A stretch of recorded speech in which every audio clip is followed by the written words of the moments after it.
दोस्तों, 30 साल पहले जब मैंने ट्रेडिंग की दुनिया में पहला कदम रखा, तब मेरे दिमाग में एक बहुत क्लियर लेकिन अधूरा माइंडसेट था। मुझे लगता था कि मार्केट एक पजल है और अगर मैं उसे सही तरीके से एनालिसिस कर लूं, सही इंडिकेटर्स लगा लूं, सही स्ट्रेटेजी खोज लूं, तो मैं उसे लगातार हरा सकता हूं। उस समय मेरी सोच यह थी कि सफलता का सीधा संबंध नॉलेज से है। जितनी ज्यादा जानकारी, उतना ज्यादा प्रॉफिट। मैं घंटों चार्ट्स के सामने बैठता था, कैंडल्स को पढ़ता था, पैटर्न्स को पहचानने की कोशिश करता था, हर मूवमेंट के पीछे लॉजिक ढूंढता था। अगर मार्केट ऊपर गया तो मैं कारण खोजता था, अगर नीचे गिरा तो भी मैं कारण खोजता था।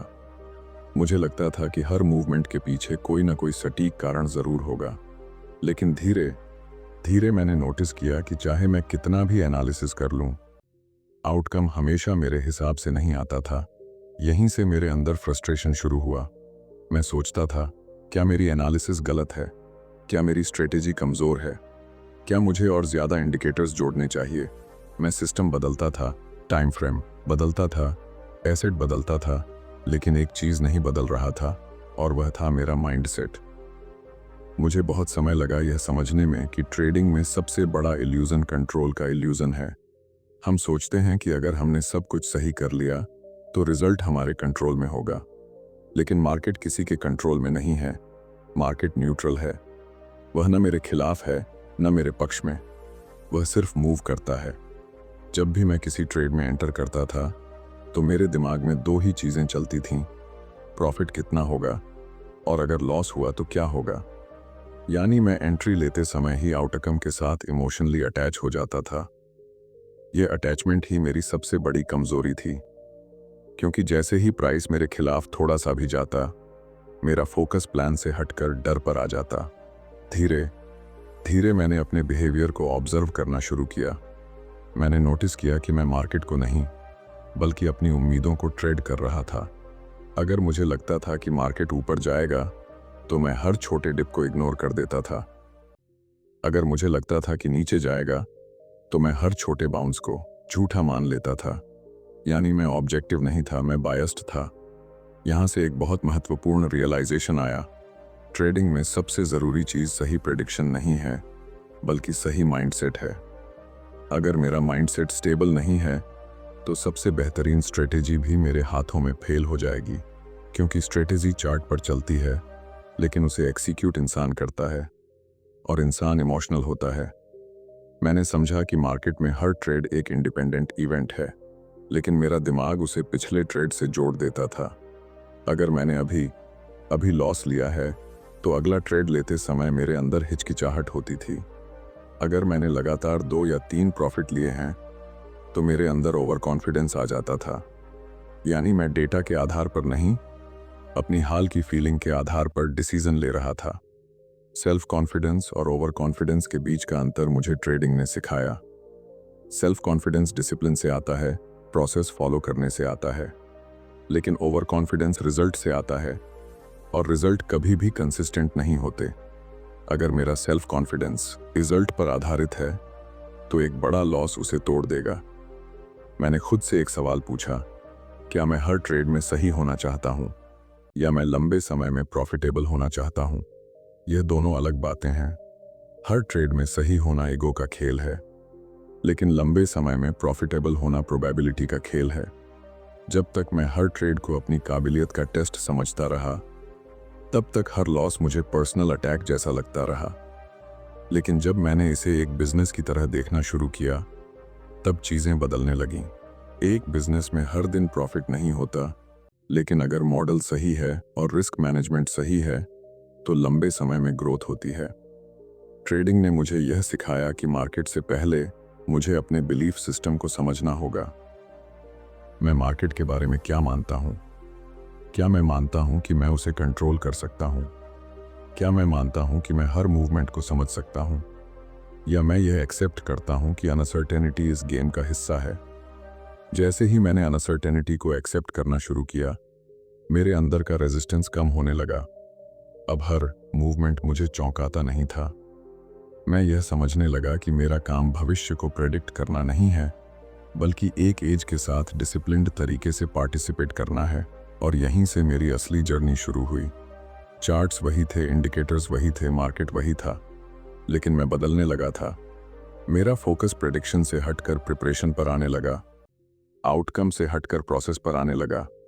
और धीरे धीरे मुझे दिखने लगा कि ट्रेडिंग में असली बैटल बाहर नहीं, अंदर चलती है। जब मैंने यह एक्सेप्ट कर लिया कि असली बैटल मेरे अंदर चल रही है, तब मुझे अपने दो सबसे बड़े टीचर्स साफ दिखाई देने लगे, फियर और ग्रीड।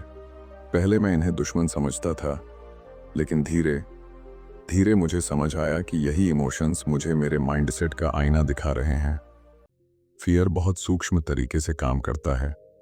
जब मैं किसी सेटअप को देखता था जो मेरे प्लान के अनुसार बिल्कुल वैध था, तब भी एंट्री बटन दबाने से पहले मेरे अंदर एक हल्की सी हिचकिचाहट होती थी। दिमाग तुरंत पिछले लॉस की याद दिला देता था। वह कहता था, अगर यह भी गलत हो गया तो। और इसी एक विचार के कारण मैं या तो एंट्री लेट लेता था या बिल्कुल नहीं लेता था। बाद में जब वही ट्रेड मेरे अनुमान की दिशा में जाता था, तो मेरे अंदर पछतावा आता था। मैंने देखा कि फियर सिर्फ लॉस का डर नहीं है, फियर गलत साबित होने का डर है, फियर ईगो को चोट लगने का डर है। जब तक मैं ट्रेड को अपनी पहचान से जोड़कर देखता रहा, तब तक हर लॉस मेरे सेल्फ कॉन्फिडेंस पर सीधा अटैक करता रहा।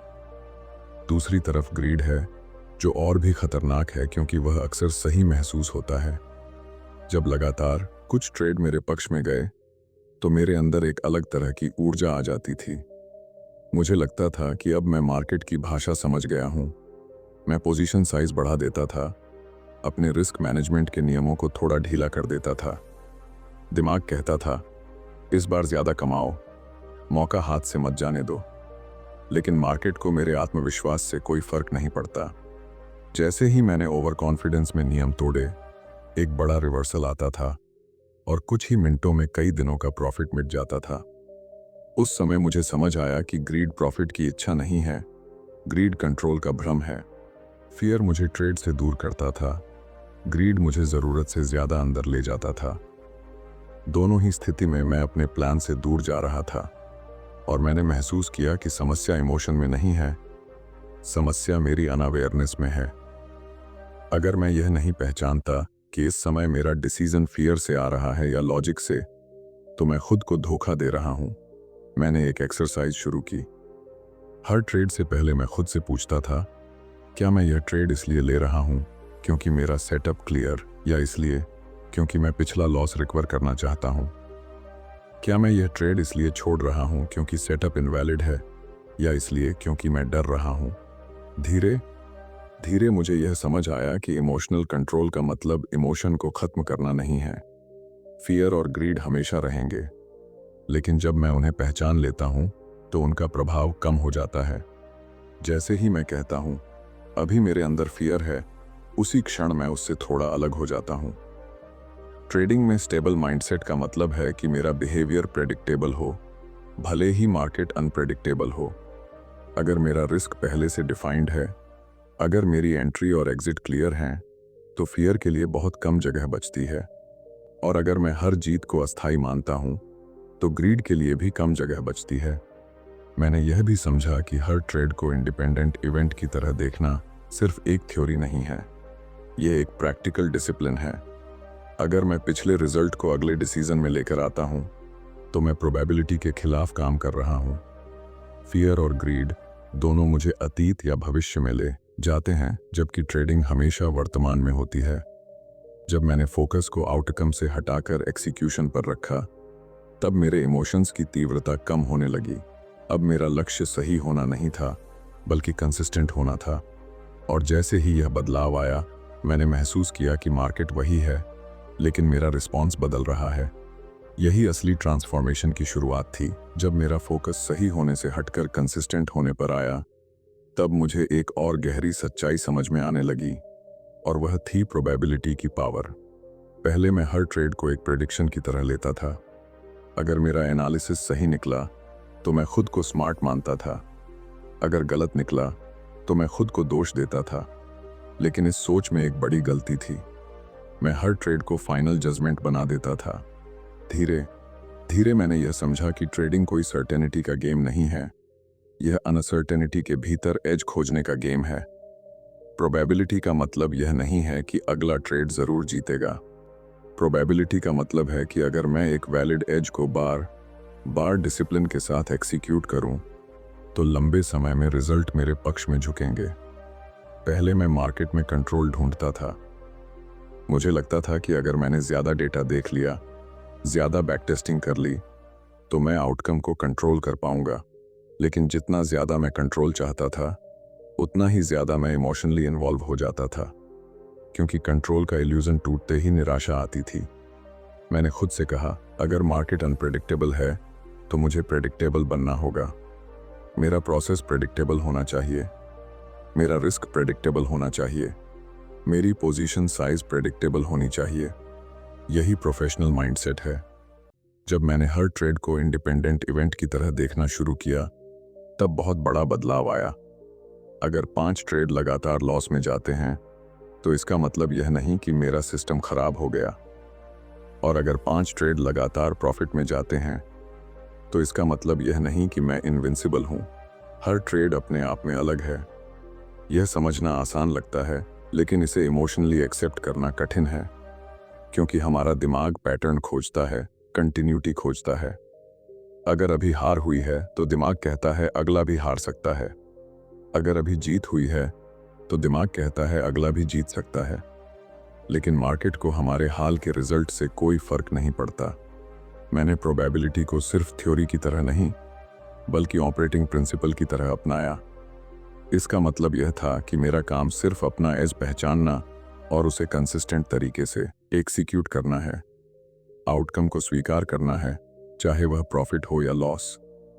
जैसे ही मैंने यह एक्सेप्ट किया कि मैं किसी एक ट्रेड के रिजल्ट को कंट्रोल नहीं कर सकता, मेरे अंदर का प्रेशर कम होने लगा।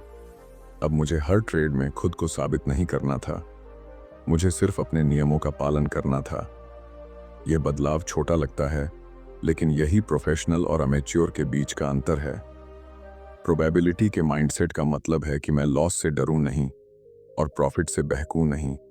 अगर मेरा रिस्क डिफाइंड है और मेरा एज टेस्टेड है, तो लॉस सिर्फ एक स्टैटिस्टिकल इवेंट है और प्रॉफिट भी सिर्फ एक स्टैटिस्टिकल इवेंट है।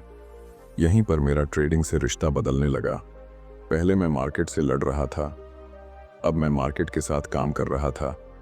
पहले मैं रिजल्ट को पकड़ने की कोशिश करता था, अब मैं प्रोसेस को फॉलो करने पर फोकस करता था। और जब फोकस प्रोसेस पर आता है, तब माइंडसेट स्थिर होता है। जब माइंडसेट स्थिर होता है, तब डिसीजन क्लियर होते हैं, और जब डिसीजन क्लियर होते हैं, तब कंसिस्टेंसी संभव होती है। यही वह बिंदु था जहां मुझे एहसास हुआ कि ट्रेडिंग में असली एज सिस्टम में नहीं, प्रोबेबिलिटी को गहराई से एक्सेप्ट करने में है। जब मैंने प्रोबेबिलिटी को अपने माइंडसेट का हिस्सा बना लिया, तब एक और बुनियादी सच्चाई पूरी स्पष्टता के साथ सामने आई, और वह थी रिस्क मैनेजमेंट की शक्ति। पहले मैं एंट्री पर बहुत ध्यान देता था। मुझे लगता था कि अगर एंट्री परफेक्ट हो गई तो बाकी सब अपने आप ठीक हो जाएगा। लेकिन वर्षों के एक्सपीरियंस ने मुझे सिखाया कि एंट्री केवल शुरुआत है। असली खेल इस बात का है कि मैं कितना रिस्क ले रहा हूं और उसे कैसे मैनेज कर रहा हूं। मैंने देखा कि जब भी मेरा रिस्क अनडिफाइंड होता था, मेरे इमोशंस अनकंट्रोल्ड हो जाते थे। अगर पोजीशन साइज मेरी कैपेसिटी से बड़ी होती थी, तो हर छोटा सा प्राइस मूवमेंट भी मेरे अंदर टेंशन पैदा करता था। मैं चार्ट को ऑब्जेक्टिव नज़र से नहीं देख पाता था, क्योंकि मेरा ध्यान प्राइस पर नहीं, अपने फ्लोटिंग प्रॉफिट और लॉस पर होता था। धीरे धीरे मैंने एक सख्त नियम अपनाया। हर ट्रेड से पहले मैं यह तय करता था कि अगर मैं गलत हुआ तो अधिकतम कितना लॉस स्वीकार कर सकता हूं। यह निर्णय ट्रेड में एंटर करने से पहले लिया जाता था, न कि बाद में। जब रिस्क पहले से डिफाइंड होता है, तो अनसर्टेनिटी डरावनी नहीं लगती। रिस्क मैनेजमेंट ने मुझे एक नई तरह की फ्रीडम दी।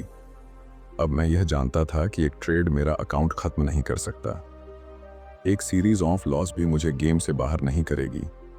यह समझ बहुत शक्तिशाली है, क्योंकि ट्रेडिंग में असली लक्ष्य हर ट्रेड जीतना नहीं है, बल्कि लंबे समय तक सरवाइव करना है। मैंने यह भी समझा कि लॉस पर्सनल फेलियर नहीं है, यह बिजनेस कॉस्ट है। जैसे किसी बिजनेस में किराया, सैलरी या अन्य खर्च होते हैं, वैसे ही ट्रेडिंग में लॉस एक ऑपरेटिंग कॉस्ट है।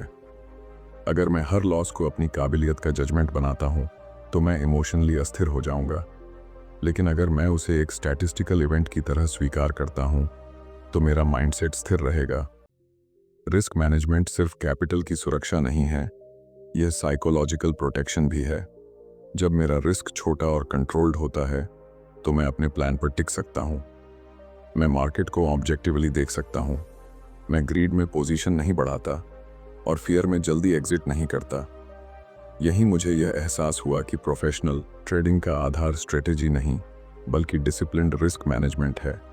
स्ट्रेटेजी मुझे एंट्री देती है, लेकिन रिस्क मैनेजमेंट मुझे सर्वाइवल और कंसिस्टेंसी देता है, और बिना कंसिस्टेंसी के कोई भी एज लंबे समय तक काम नहीं करता। 30 साल की इस जर्नी के बाद मैं पूरे क्लैरिटी के साथ कह सकता हूँ कि ट्रेडिंग चार्ट्स का गेम कम और माइंडसेट का गेम ज़्यादा है।